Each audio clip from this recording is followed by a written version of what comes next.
I gave you my heart.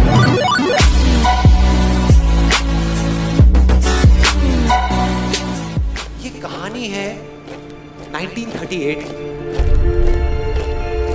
Kairali नाम के एक आदमी की, हंगेरियन आर्मी में, और वो उस कंट्री का बेस्ट पिस्टल शूटर था।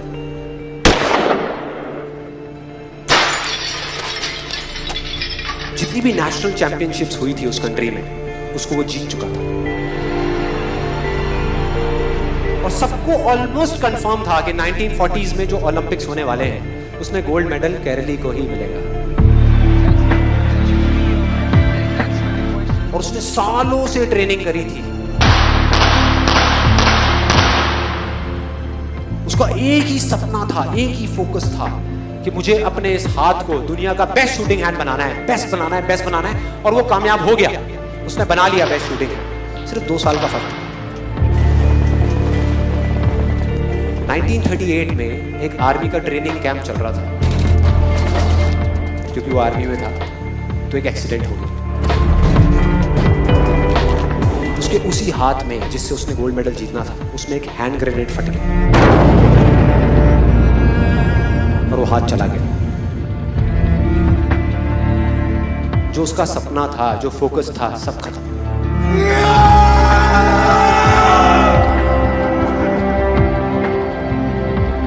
उसके पास 2 रास्ते थे। एक तो ये कि वो बाकी की पूरी जिंदगी रोता रहे और कहीं जा करके छुप जाए, या अपना जो गोल था जिस पे उसने फोकस किया हुआ था उसको पकड़ करके रखे। तो उसने फोकस किया उस पे नहीं जो चला गया था, जो उसके पास नहीं था। उसने फोकस किया उस पे जो उसके पास था।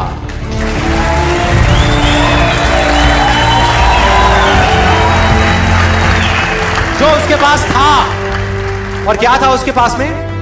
एक लेफ्ट हैंड, एक ऐसा हाथ जिससे वो लिख तक नहीं सकता था। 1 महीने तक उसका हॉस्पिटल में इलाज चला इस हाथ के लिए, और सही 1 महीने बाद अपनी ट्रेनिंग शुरू कर दी इस हाथ के लिए।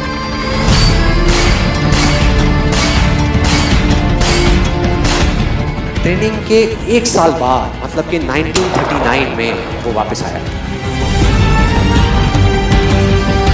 नेशनल चैंपियनशिप्स हो रही थी वहीं पे हंगरी में, और बाकी भी बहुत सारे पिस्टल शूटर्स थे वहां पे।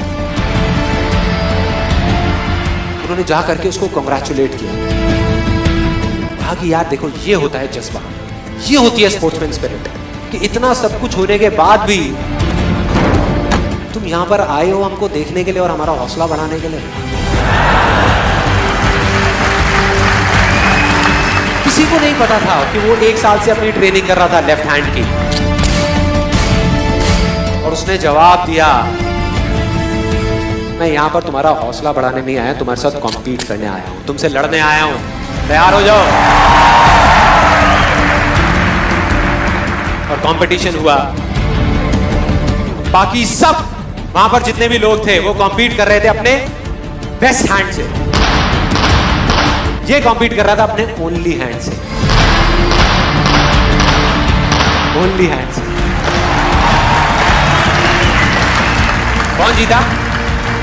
The man with the only hand, Kairali जीत गया। लेकिन वो यहां नहीं रुका। उसका गोल क्लियर था कि मुझे इस हाथ को इस कंट्री का नहीं, इस पूरी दुनिया का बेस्ट शूटिंग हैंड बनाना है। उसने अपना सारा फोकस उठा करके डाला 1940 पे, जब ओलंपिक्स होने वाले थे। लेकिन 1940s के ओलंपिक्स कैंसिल हो गए वर्ल्ड वॉर की वजह से।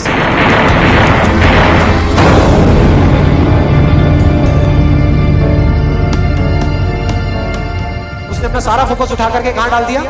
1944 में जो ओलंपिक्स होने वाले थे उसके ऊपर। और 1944 में जो ओलंपिक्स होने वाले थे वो भी कैंसिल हो गए वर्ल्ड वॉर की वजह से। फिर से कैंसिल।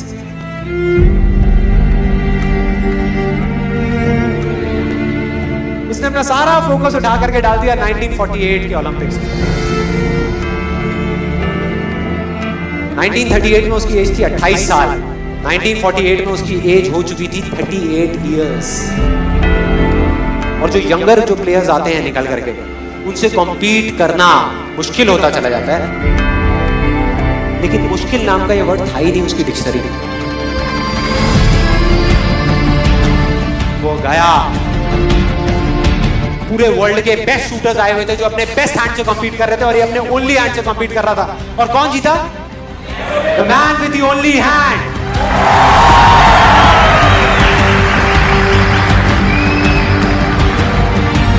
लेकिन वो तब भी नहीं रुका। 1952 ओलंपिक्स, दोबारा कॉम्पीट किया उसने, और इस बार गोल्ड मेडल कौन जीता? गैरल ली। 4 साल बाद दोबारा से, और पूरी की पूरी हिस्ट्री को बदल करके रख दिया ओलंपिक्स ने। इस पर्टिकुलर कंपटीशन में उससे पहले किसी भी एथलीट ने लगातार 2 गोल्ड मेडल्स नहीं जीते।